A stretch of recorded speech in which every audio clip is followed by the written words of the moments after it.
এটা হলো মানকচুর বাটা করছি আজকে। মানকচুটা এরকম কেটে নিয়েছি, আগে ছুলে নিয়েছি, ছুলে নিয়ে তারপরে এখানে ঘষছি, গ্রেট করছি।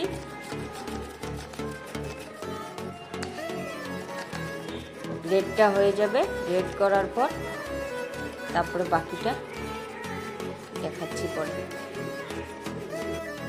নারকেল করা আর এটা মানকচুর যে গ্রেট করলাম, এটা এবার এই গ্রাইন্ডার মেশিনে দিয়ে পেস্ট করবো ভালো করে।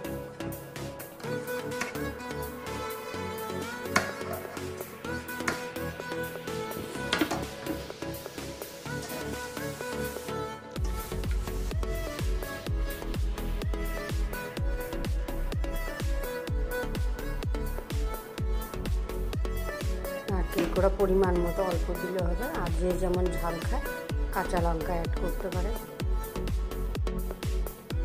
দিয়ে আমরা পেস্ট করছি।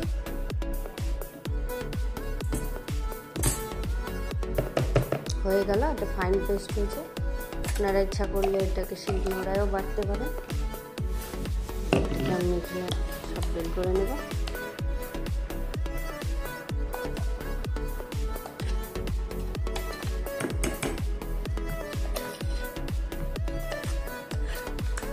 এবার আমি এর মধ্যে তেল অ্যাড করছি, পরিমাণ মতো নুন দিব।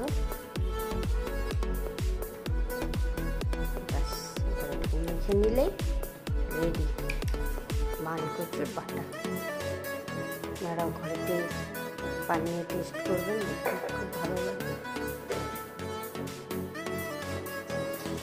ট্র্যাডিশনাল খাবার বলতে গেলে ট্র্যাডিশনাল খাবারের মধ্যেই